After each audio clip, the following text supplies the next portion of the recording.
శ్రీ గురుభ్యో నమః. ఓం శ్రీ సాయినాథాయ నమః.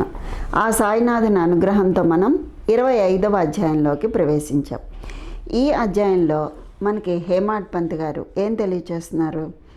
సట్టా వ్యాపారం ఒకటి, మామిడి పళ్ళ కథ, ఇవన్నీ కూడా మనకి ఈ అధ్యాయంలో తెలియచేస్తున్నారు. భగవద్ అవతారమును, పరబ్రహ్మ స్వరూపుడును, మహాయోగీశ్వరుడును, కరుణాసాగరుడును అయినటువంటి శ్రీ సాయినాథునికు, సాష్టాంగ చూడామణి అయినటువంటి శ్రీ సాయినాథ మహారాజుకు జయమగుగాక అని చెప్తున్నారు. భగవంతుడికి ఎప్పుడైనా జయం చెప్తున్నాము అంటే ఆయనకి జయమని కాదు, ఆయనకి జయం చెప్తే ఆయన మనకి జయాన్ని కలుగచేస్తాడు. అందుకని ప్రతి చోట కూడా భగవంతుడికి జయము జయము అని చెప్పడంలో ఉన్నటువంటి ఆంతర్యం. సమస్త శుభములకు నిలయము మన ఆత్మారాముడు, భక్తుల పాలిటి ఆశ్రయదాత అయినటువంటి సాయికి జయమగుగాక. జీవిత ఆశయమును, పరమావధిని గాంచినటువంటి బాబాకు ప్రణామములు అని అంటూ, సాయిబాబా ఎల్లప్పుడూ కరుణాపూర్ణులు. మనకు కావలసింది వారి యందు మనపూర్వకమైనటువంటి భక్తి. భక్తునకు స్థిరమైన నమ్మకం, పూర్ణ భక్తి ఉన్నప్పుడు వాని యొక్క కోరికలన్నీ కూడా శీఘ్రంగా నెరవేరుతాయి. హేమాడ్ పంత్ మనసులో బాబా యొక్క జీవిత లీలలను రాయాలి అనే కోరిక జనించగానే, ఆయనకి మనసులో కోరిక పుట్టగానే బాబా వెంటనే అతని చేత వ్రాయించాడు. సంగ్రహంగా సంగతులన్నీ వ్రాసుకోమని చెప్పి బాబా అనుజ్ఞ ఇచ్చిన వెంటనే హేమాడ్ పంత్కు ప్రేరణ కలిగి గ్రంథరచనకు కావలసిన బుద్ధి, శక్తి, ధైర్యం కలిగి దానిని ఆయన ముగించారు. ఆ విధంగా మనకి సాయి సచ్చరిత్ర అనేది మనకి వచ్చింది. దానివల్ల మనం సాయిబాబా గురించి తెలుసుకునే అవకాశం మనకి కలిగింది. ఇదంతా కూడా బాబా గారి అనుగ్రహం, ఆయన అనుగ్రహించి ఆయన ద్వారా రాయించారు. దానిని రాసేటటువంటి యోగ్యత మొదట అతనికి లేదు, కానీ బాబా దయాపూరితమైనటువంటి ఆశీర్వచనములచే దానిని అతను పూర్తి చేయగలిగాడు. ఈ విధంగా సచ్చరిత్ర మనకి సిద్ధమైంది. అది ఒక చంద్రకాంత మణి లాంటిది. దాని నుండి సాయి లీలలు అనేటటువంటి అమృతం స్రవిస్తూ ఉంటుంది. దానిని చదువరులు మనసారా తాగొచ్చు.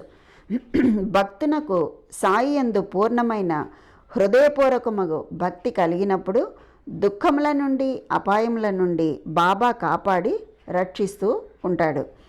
భక్తునకు ఎప్పుడు ఆయన రక్షిస్తాడు? సాయి యందు పూర్ణమైన హృదయపూర్వకమైనటువంటి భక్తి, ఆయన యందు హృదయపూర్వకమైన భక్తి కలిగి ఉంటే అన్ని ఆపదల నుండి బాబా రక్షిస్తాడు.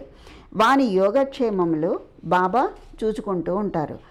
అహ్మద్ నగర్ నివాసి అయినటువంటి, అంటే ఆయన ప్రస్తుతం పూనా నివాసి, ఆయన దామోదర్ సావల్ రామ్ రాసన్ కాఫర్ ఉరఫ్ దాము అన్న ఆ కథ, ఆ పైన పేర్కొన్నటువంటి వాక్యానికి ఉదాహరణగా మనకి కథ చెప్తున్నారు. దేనికి ఉదాహరణ?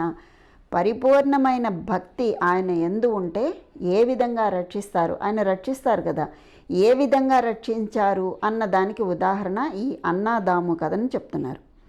6వ అధ్యాయంలో శ్రీరామనవమి ఉత్సవ సందర్భంలో ఇతని గురించి మనకి చెప్పి ఉన్నారు. చదువర్లు అంటే దాన్ని చదువుకునే వాళ్ళందరూ కూడా దాన్ని జ్ఞప్తి యందు ఉంచుకోవాలి.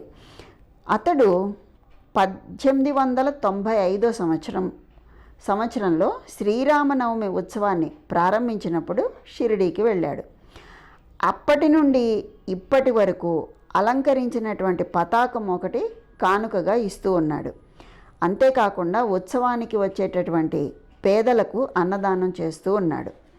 అతని యొక్క జట్టి వ్యాపారాలు కొన్ని ఉన్నాయి. అంటే జట్టి వ్యాపారం అంటే ఎవరితోనో వేరే వాళ్ళతో కలిసి చేసే వ్యాపారాన్ని జట్టి వ్యాపారం, జాయింట్ బిజినెస్ అన్న లాంటిది అనమాట.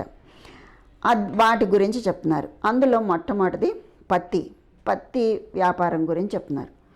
బొంబాయి స్నేహితుడు ఒకడు దాము అన్నాకు పత్తిలో జట్టి వ్యాపారం చేసి భాగస్థుడిగా సుమారు 2 లక్షల రూపాయలు లాభం సంపాదించాలి అని చెప్పి లేఖ రాశాడు. వ్యాపారము లాభకరమైంది అని, ఎంత మాత్రము ప్రమాదకరం కాదు అని, కనుక అవకాశం పోగొట్టుకోవద్దు అని అతడు వ్రాశాడు. ఎవరు? ఆ బొంబాయి మిత్రుడు. దాము అన్న ఆ బేరం చెయ్యాలా లేకపోతే మానుకోవాలా అనే సందిగ్ధావస్థలో ఆందోళనగా ఉన్నాడు. ఈ జట్టి వ్యాపారాన్ని చేయడానికి వెంటనే ఆయన నిశ్చయించుకోలేకుండా ఉన్నాడు. చేయాలా వద్దా అన్న మీమాంసలోనే ఉండిపోయాడు. దాని గురించి బాగా ఆలోచించి తాను బాబా భక్తుడు అవటాన్ని వివరాలతో సహా ఒక లేఖ రాసి దాన్ని శ్యామకు పంపించాడు. పంపించి అందులో ఏమని రాశాడు? బాబాని అడిగి వారి సలహాను తీసుకోమని చెప్పాడనమాట. ఈ అన్నాదాము శ్యామకి ఒక లేఖ రాసి పంపించాడు. ఇలా జట్టి వ్యాపారం చేయాలనుకుంటున్నాను, దాని సలహా అడిగి తీసుకుని చెప్పమని చెప్పి ఒక లేఖ రాసి పంపించాడు. ఆ మర్నాడే ఆ ఉత్తరాన్ని శ్యామకు చేరింది. ఆ ఉత్తరం చేరిన తర్వాత శ్యామ దాన్ని తీసుకుని మసీదుకు వెళ్ళాడు. బాబా ముందర పెట్టాడు. బాబా ఆ కాగితం ఏమిటి, సమాచారం ఏమిటి అని చెప్పి అడిగాడు. శ్యామ అహ్మద్ నగర్ నుండి దాము అన్న ఏదో కనుక్కోవటానికి వ్రాశాడు అని చెప్పాడు. అప్పుడు బాబా ఈ విధంగా అన్నారు. ఏమని? ఏం వ్రాస్తున్నాడు, ఏమి ఎత్తు వేస్తున్నాడు? భగవంతుడు ఇచ్చిన దాంతో సంతృష్టి చెందక ఆకాశానికి ఎగరాలని ప్రయత్నిస్తున్నట్లున్నట్టున్నాడే అని ఆ ఉత్తరాన్ని చదువు అని చెప్పి అన్నాడు. ఆ బాబా చెప్పిందే ఆ ఉత్తరంలో ఉన్నటువంటి సమాచారం అని ఆ ఉత్తరం చదివాక తెలిసింది. శ్యామ ఆ చదివిన తర్వాత శ్యామ అన్నాడు, దేవా, నువ్వు ఇక్కడే ప్రశాంతంగా కూర్చుని భక్తులను ఆందోళన పాలు చేస్తావు. నువ్వు ఇక్కడే కూర్చుని వారు వ్యాకులురు అవటంతో వారిని ఇక్కడికి ఈడ్చుకుని వస్తావు. కొందరిని ప్రత్యక్షంగాను కొందరిని లేఖల రూపంగాను తీసుకువస్తావు. ఇప్పుడు అంటే ఆ లేఖ రూపంలో అన్నదాము సాయిబాబా దగ్గరికి వచ్చాడు కదా, అదనమాట. ఉత్తరంలోని సంగతులన్నీ కూడా తెలిసి నన్ను ఎందుకు చదవమని చెప్పి బలవంత పెడుతున్నావు అని చెప్పి శ్యామ అడిగాడు. అప్పుడు బాబా ఈ విధంగా చెప్పారు. ఓ శ్యామ, దయచేసి చదువు. నా నోటికి వచ్చింది నేను మాట్లాడతాను. నన్ను నమ్మేవాళ్ళెవరు? కనుక నువ్వు ముందు చదువు అన్నాడు. అప్పుడు శ్యామ ఉత్తరాన్ని చదివాడు. బాబా దాన్ని జాగ్రత్తగా విని కనికరంతో ఈ విధంగా చెప్పారు. ఏమని? సేటుకు పిచ్చెత్తింది. అంటే ఆ వ్యాపారికి అన్నాదాముకి పిచ్చెక్కింది. అతని గృహమందే ఏ లోటు లేదని తిరిగి రాసి పంపించు. తనకున్న సగం రొట్టితో సంతృష్టి చెందమని చెప్పి వ్రాయి. నీకేదైతే ఉందో దాంతో సంతృష్టి పడు అని చెప్పి ఆ ఉత్తరంలో రాసి పంపించు. అంతేకాకుండా లక్షలు ఆర్జించడానికి ఆయాసపడవద్దు అని చెప్పు. ఈ విషయాలన్నీ లేఖ రాసి పంపు అని చెప్పారు బాబాగారు శ్యామతో. శ్యామను ఆ విధంగా జాబు రాసి పంపించాడు. దానికి అంటే ఆ ప్రత్యుత్తరం కోసం ఎంతో ఆతృతతో ఎదురు చూస్తున్నటువంటి దాము అన్న దాన్ని చూసి జాబు చదువుకుని అతడు తన ఆశ అంతా కూడా అడియాస అయింది అని చెప్పి అనుకున్నాడు.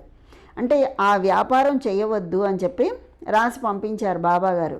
ఎందుకని? దానివల్ల ఉపయోగం లేదు, నీకు తర్వాత నష్టం వస్తుంది అని ఏమీ రాయలేదు అందులో. ఉన్నదాంతో సంతృప్తి చెందు, ఆకాశానికి నిచ్చెనలు వేయొద్దు అని చెప్పి లేఖ రాసి పంపించేటప్పటికి ఆయన పాపం ఆ వ్యాపారం చేద్దామని ఎంతో ఆశ పెట్టుకున్నాడు. ఆయన ఆశ అంతా అడియాసైంది. కానీ స్వయంగా వచ్చి మాట్లాడడానికి, ఉత్తరం రాయటానికి భేదం ఉంది అని చెప్పి శ్యామ రాయటంతో ఆయనే స్వయంగా షిరిడీ వెళ్ళి బాబాతో స్వయంగా మాట్లాడాలి అని చెప్పి అనుకున్నాడు. అందువల్ల ఆయన షిరిడీకి వెళ్ళాడు. బాబాకు నమస్కరించాడు. బాబా పాదాలు ఒత్తుచూ కూర్చున్నాడు. అతనికి బాబాను బహిరంగంగా జట్టి వ్యాపారం గురించి అడగటానికి ధైర్యం చాలలేదు. అంటే వెళ్ళి స్వయంగా అడుగుదామనుకున్నాడు, అనుకుని వచ్చాడు, బాబాని దర్శించుకున్నాడు, చక్కగా పాదాలు ఒత్తుతూ కూర్చున్నాడు, కానీ అడగడానికి ధైర్యం సరిపోలే. బాబా సహాయపడినట్లయితే వ్యాపారంలో కొంత లాభము బాబాకి ఇచ్చినట్లయితే బాగుంటుంది అనుకున్నాడు. ఈయన వద్దు అన్నారు. నా ఆశ అడియాస అయిపోయింది. ఇదే వ్యాపారం కనుక ఆయన ఒప్పుకుని నేను చేసినట్లయితే అందులో వచ్చే వాటా కొంత బాబాకి ఇవ్వచ్చు అని చెప్పి మనసులో అనుకుంటున్నాడు అనమాట. ఈ విధంగా రహస్యంగా దాము అన్న తన మనసులో అనుకున్నాడు. బాబాకు తెలియనిది ఏమీ లేదు, ఆయనకు అన్నీ తెలుసు. అరచేతిలో ఉన్న ఉసిరికాయలాగా భూత భవిష్యత్ వర్తమానాన్ని కూడా బాబా తెలిసినటువంటి వారు. బిడ్డకు తీపి వస్తువులు కావాలి, కానీ తల్లి చేదు మాత్రలు ఇస్తుంది. ఎందుకు? తీపి వస్తువులు ఆరోగ్యాన్ని చెడగొడతాయి, చేదు మాత్రలు ఆరోగ్యాన్ని వృద్ధి చేస్తాయి. అందువల్ల చేదు మాత్రలే ఇస్తుంది. తల్లి తన బిడ్డ యొక్క మేలును కాంక్షించి బుజ్జగించి చేదు మాత్రలే ఇస్తుంది. బాబా కూడా దయగల తల్లి వంటి వారు. తన భక్తుల యొక్క భవిష్యత్తు వర్తమానంల లాభములను గురించి ఆయన బాగా తెలిసినటువంటి వారు.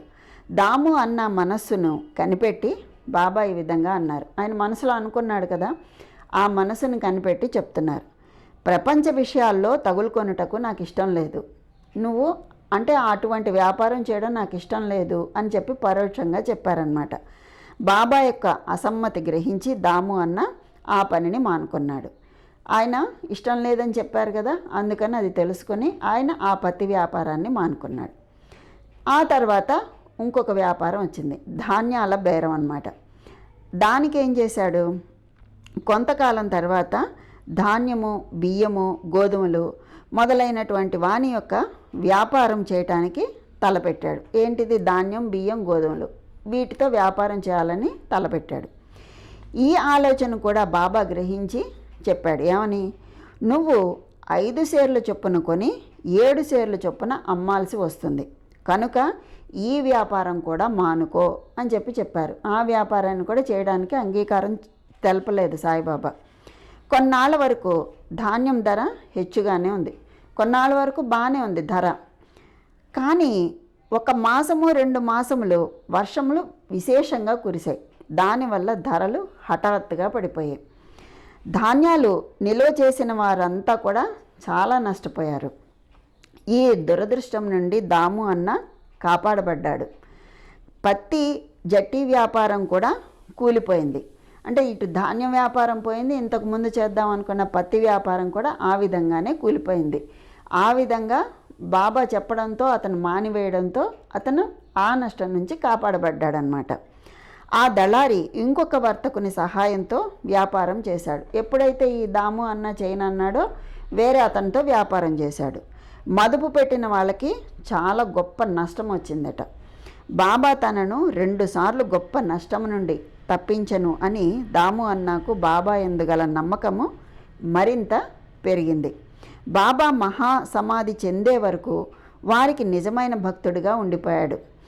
వారి మహాసమాధి తర్వాత కూడా ఇప్పటి వరకు ఎంతో భక్తితో ఉన్నాడు దాము అన్న. ఈ విధంగా ఆ దాముని కాపాడాడు సాయిబాబా. తర్వాత ఇంకొక చమత్కారాన్ని చెప్తున్నారు. అదేంటంటే ఆమ్రలీల, అంటే మామిడి లీల అన్నమాట.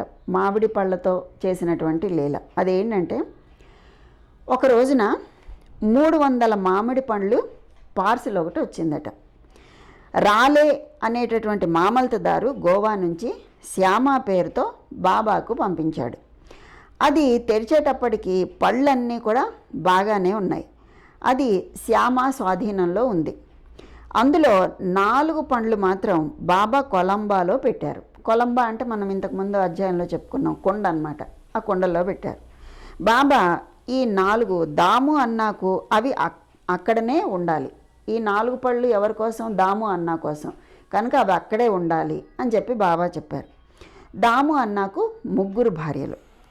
అతడే చెప్పిన ప్రకారం వానికి 2 భార్యలు, కానీ అతనికి సంతానం లేదు. అనేక మంది జ్యోతిష్కులను సంప్రదించాడు. అతడు కూడా జ్యోతిష్యం కొంతవరకు చదువుకున్నాడు. తన జాతకంలో దుష్టగ్రహ ప్రభావం ఉండటం వలన అతనికి సంతానం కలిగే అవకాశం లేదు అని అనుకున్నాడు. కానీ అతనికి బాబా యందు ఎంతో నమ్మకం ఉంది. మామిడి పళ్ళను అందిన 2 గంటలకు అతడు షిరిడీకి చేరి బాబాకు నమస్కరించడానికి వెళ్ళాడు. వెళ్ళినప్పుడు బాబా ఈ విధంగా చెప్పాడు. అంటే ఆ పళ్ళు చేరి వాటిని కొలంబాలో పెట్టారు. ఆ పెట్టిన 2 గంటలకి ఈయన షిరిడీ చేరుకున్నాడు, ఈ దాము. అప్పుడు అతన్ని చూసి ఏమన్నారు బాబా? అందరూ మామిడి పళ్ళ వైపు చూస్తూ ఉన్నారు, కానీ అవి దాము కోసం ఉంచినవి, కావున అవి దాముయే తిని చావవలెను అని చెప్పన్నాడు. దాము ఈ మాటలు విని భయపడ్డాడు. అంటే తిని చావవలెను అన్నారు కదా, అది విని భయపడ్డాడు. కానీ మహల్సాపతి అంటే బాబా యొక్క ముఖ్యమైనటువంటి భక్తుడు. దానిని ఈ విధంగా ఆయన సమర్థించాడు. అంటే ఆ మాటలో ఉన్నటువంటి ఆంతర్యాన్ని తెలియచేశాడు. ఏంటంటే చావు అనున్నది అహంకారాన్ని గూర్చి అని చెప్పాడు. చావు అంటే అహంకారాన్ని వదిలేయి అని చెప్పడం అన్నమాట. దానిని బాబా యందు చంపుట ఒక ఆశీర్వాదము. బాబా దగ్గరకు వచ్చి దాన్ని చంపేయడము అని అంటే కనుక అది బాబా యొక్క ఆశీర్వాదము అని చెప్పి దాంట్లో ఉన్నటువంటి అర్థాన్ని తెలియచేశాడు మాలసాపతి.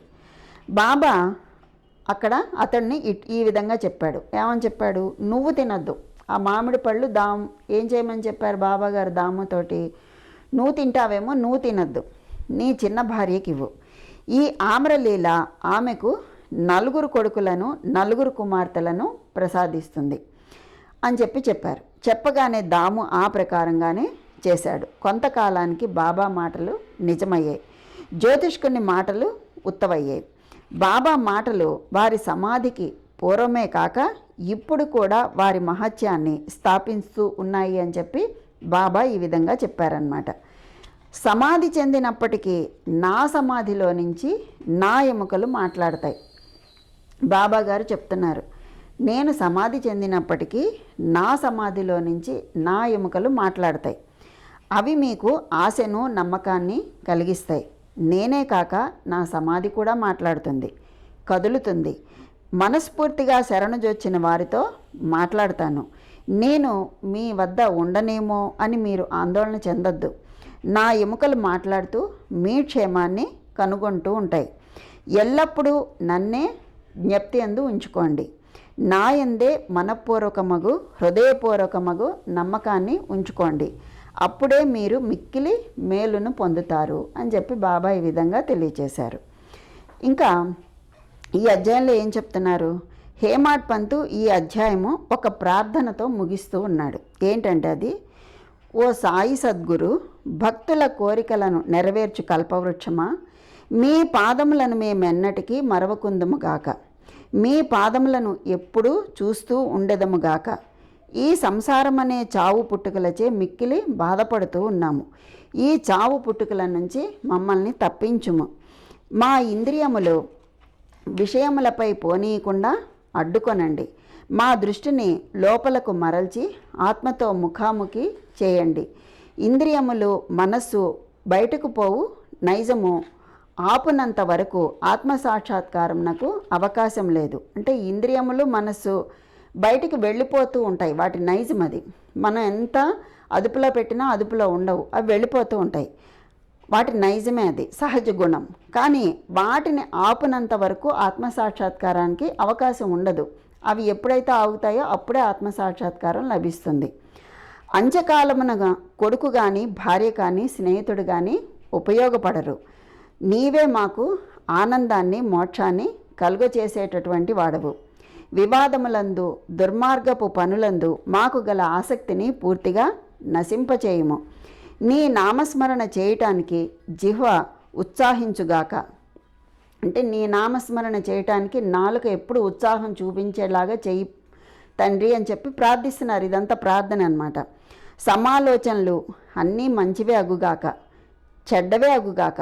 అంటే ఏ ఆలోచనలు చేసినా మంచివైనా చెడ్డవైనా ఏవైనా కానీ వాటిని తరిమివేయము. మా గృహములను శరీరములను మరచునట్లు చేయండి. మా అహంకారాన్ని నిర్మూలించండి. నీ నామమే ఎల్లప్పుడూ జ్ఞప్తి యందు ఉండునట్లా చేయండి. తక్కిన వస్తువులన్నింటినీ మరచునట్లు చేయండి అని చెప్పి ప్రార్థించారు. ఇంకా ఏం చెప్తున్నారు? మనశ్చాంచల్యాన్ని తీసివేయండి, దానిని స్థిరముగా ప్రశాంతంగా ఉంచండి.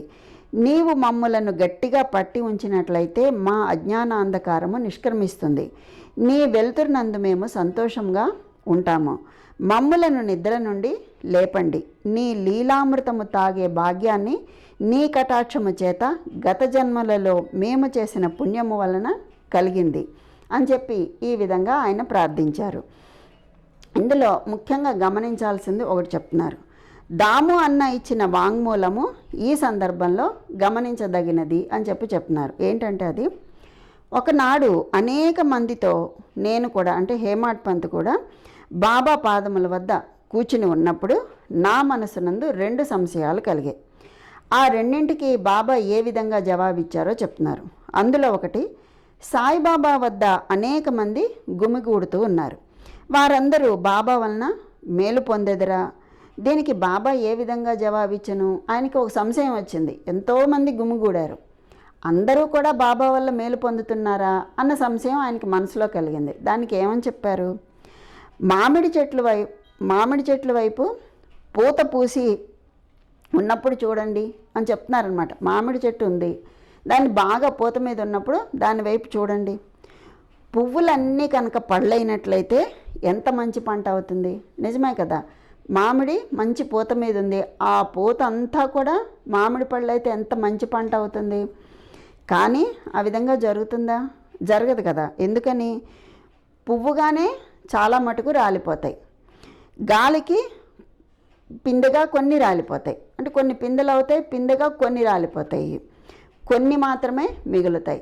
అంతే కదా. అంటే అలాగే అక్కడ గుమిగూడినటువంటి జనాలందరినీ బాబా ఒక వృక్షమైతే ఆ జనాలందరినీ కూడా ఒక మామిడి పూతతో పోల్చినట్లయితే ఆ పూత పువ్వుగానే కొంత రాలిపోతుంది, పిందెగా కొన్ని రాలిపోతాయి, చివరిదాకా ఉండేది కొన్ని పళ్ళే ఉంటాయి. అంటే ఏంటి? బాబాని నమ్మి వచ్చిన వాళ్ళు చివరిదాకా ఉండేవాళ్ళు కొద్దిమందే ఉంటారు అని చెప్పి అంతర్లీనంగా తెలియచేస్తున్నారు. అలాగా కొన్ని మాత్రమే మిగులుతాయి. ఇంకొక సందేహం, 2 సందేహాలు ఉన్నాయన్నారు కదా. ఇంకోటి ఏంటి? ఇది నా గురించి, అంటే ఆయన గురించి అడిగారు. ఏమని? బాబా భౌతిక శరీరం విడిచిన తర్వాత నా జీవితం అనే ఓడని ఏ విధంగా నడపగలను నేను? అది ఎటో కొట్టుకొని ఉంటుంది కదా, ఎలాగా? ఎటు కొట్టుకుపోతుంది? అల్లా కొట్టుకుపోయినట్లయితే నా గతి ఏంటి అని చెప్పి మనసులో అనుకున్నాడు. దానికి బాబా ఈ విధంగా జవాబు చెప్పారు. ఏమని? ఎక్కడైనా ఎప్పుడైనా నా గురించి చింతించినట్లయితే నేను అక్కడే ఉంటాను. ఎక్కడైనా ఎప్పుడైనా నా గురించి తలుచుకున్నా, చింతించినా, ఆలోచించినా నేను అక్కడే ఉంటాను అని చెప్పి ఆయన జవాబు చెప్పారు. 1918కి ముందు వారి వాగ్దానం ప్రకారం వారు నెరవేరుస్తూ ఉన్నారు. 18 తర్వాత కూడా నెరవేరుస్తూ ఉన్నారు. ఇప్పటికీ నాతోనే ఉన్నారు, ఇప్పటికీ నాకు దారి చూపిస్తూ ఉన్నారు. అంటే ఆయన సమాధి చెందక ముందు ఎలా ఉన్నారో చెందిన తర్వాత కూడా ఆ విధంగానే దారి చూపిస్తూ ఉన్నారు. ఇది 1910-11 కాలంలో జరిగింది. నా సోదరులందరూ వేరుపడ్డారు. నా సోదరి కాలధర్మం పొందింది, దొంగతనం జరిగింది, పోలీసు విచారణ జరిగింది. ఇవన్నీ నన్ను చాలా కల్లోలపరిచాయి. నా సోదరి చనిపోగా నా మనస్సు వికలమైపోయింది. నేను జీవితాన్ని, సుఖాలను లక్ష్యపెట్టలేదు. నేను బాబా వద్దకు వెళ్ళగా వారు ఉపదేశంతో శాంతింపచేసి అప్పా కులకర్ణి ఇంటిలో బొబ్బట్లతో విందు గావించారు. నా నుదుటిన చందనం పూశారు. నా ఇంటిలో దొంగతనం జరిగింది. నాకు 30 సంవత్సరాల నుండి ఒక స్నేహితుడు ఉన్నాడు.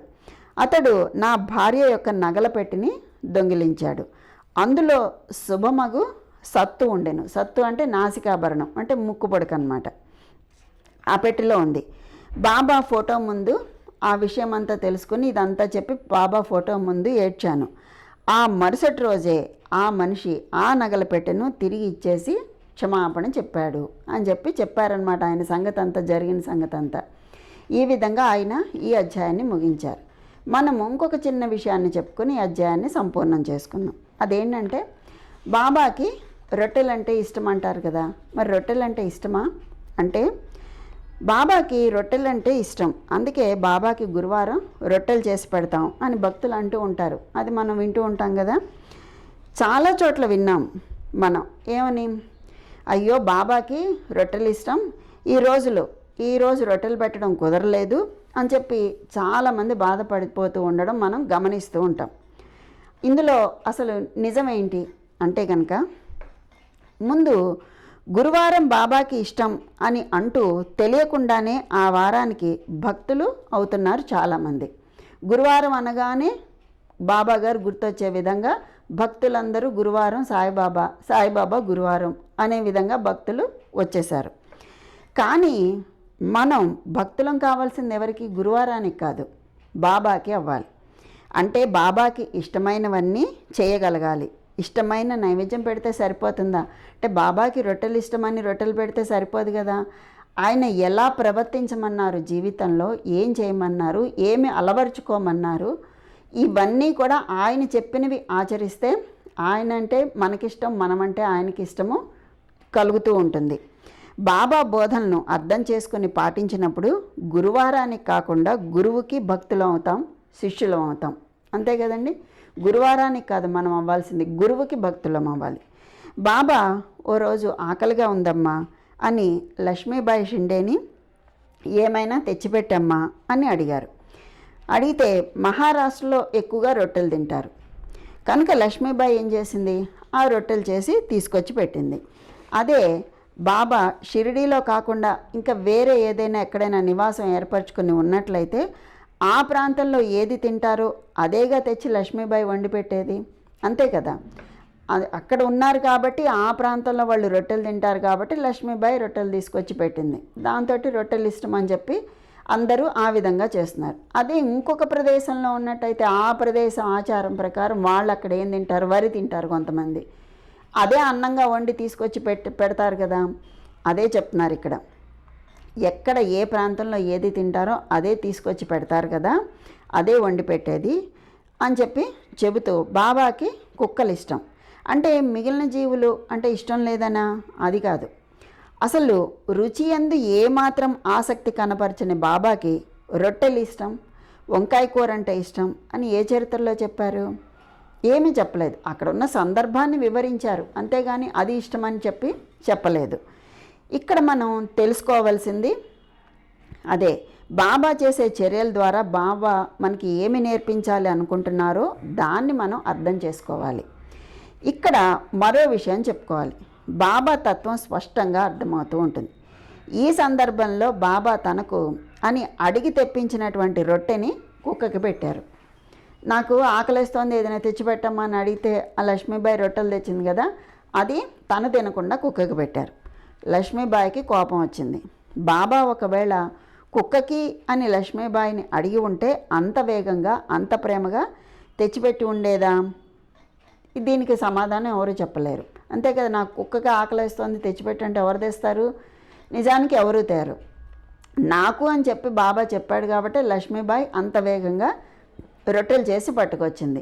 దాన్ని తనకు అని చెప్పి తెప్పించి కుక్కకి పెట్టారనమాట. అందుకే బాబా తనకి అని చెప్పి రొట్టెని తెప్పించారు. సర్వాంతర్యామి బాబా జగన్నాటక సూత్రధారి. బాబా బోధనలు, బాబా పెట్టే పరీక్షలు, వాటి లోతును అర్థం చేసుకోవడం అంత సులువు కాదు. అలాగని పాటించడం కష్టమూ కాదు. ఆయన చెప్పింది చేయడం అంత పెద్ద కష్టమైంది కాదు. దైవానికి ఇష్టమైన భోజనం, ఇష్టమైన మతం, ఇష్టమైన భక్తుడు, ఇలా ఏ వ్యత్యాసం ఉండదు. మన దృష్టిలోనే లోపం ఉంటుంది. ఈ లోపాన్ని సరిదిద్దుకోవడమే మన చేతుల్లో ఉంది. కనుక ఆయనకి అందరూ ఒకటే, అన్ని జీవులు ఒకటే. అందుకని మనం కూడా అందరిలోనూ అన్నింటిలోనూ భగవంతుడిని చూడడం నేర్చుకోవాలి అని మనకి అంతర్లీనంగా బాబా గారు తెలియజేస్తున్నారు. దీంతో మనం ఈ అధ్యాయాన్ని సంపూర్ణం చేసుకున్నాము. ఓం నమో శ్రీ సాయినాథాయ నమః. ఓం శాంతి శాంతి శాంతి. సర్వం శ్రీ సద్గురు సాయినాథార్పణమస్తు. శుభం భవతు. స్వస్తి.